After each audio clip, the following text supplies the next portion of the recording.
Hello, Brad Schielke here at Conversations with Mormons. This is part 3 of God's testimony as my secret weapon for witnessing to Mormons, as well as for thriving in life. Mormons talk much about needing to do good, about striving to be the best they can, and about not being lazy about God's commands. They want to do good, they want to love their neighbors, and they want to be patient. But like the rest of us, find themselves failing. Many have expressed to me a desire for a way to succeed at being patient with others, or even just with themselves. Can you relate to them? Because I certainly can. In the last episode, I mentioned my use of true or false questions in my style of Conversations with Mormons. A well-phrased question helps us get past our insecurities, our prejudices, and our blind spots. And let's be honest, we all have more of these than we want to admit. Here's my biggest question. True or false, God is the source of all moral goodness. Why is this important, and how does it connect to God's testimony? But let's back up a bit and make sure we're on the same page. First, what's moral goodness anyway? It's about faithfulness to do what is morally good or right, such as being kind, loving, patient, forgiving. Second, what's a good standard for measuring faithfulness? Well, since God's the source of all goodness, He's responsible to provide a good standard for us to use. Jesus says you must be perfect as God is perfect. To be perfect like God means to be 100% morally good all the time. If you're not, if I'm not, then we don't measure up. Jesus' brother James says that if you keep all the commands of God and break one, you're guilty of all. This means God always measures by moral flawlessness. Do you want to measure God's way or yours? There are many surprises in measuring God's way, and in the future episodes, I'll share how I use them to open the hearts of Mormons I converse with. As a new Christian, I read the Bible much. The word life, when referring to spiritual life, nagged at me. It reminded me of breathing. I knew that wasn't right because breathing isn't spiritual. But what is it then?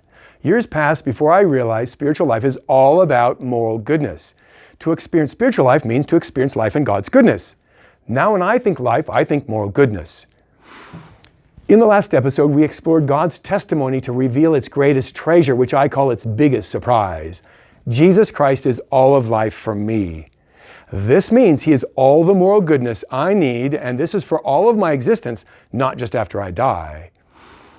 I crave moral goodness all the time, and so does everyone I meet.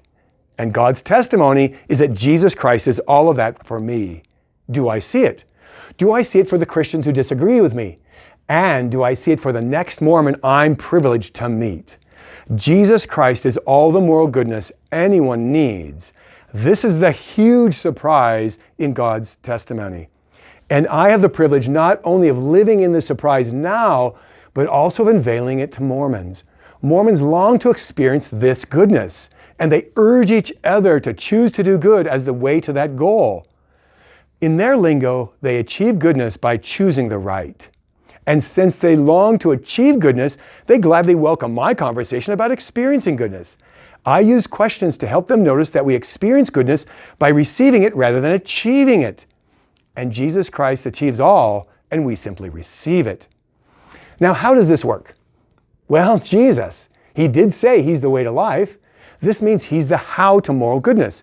In the realm of personal relationships, Jesus is the how, the means, the way to experience every nuance of moral goodness.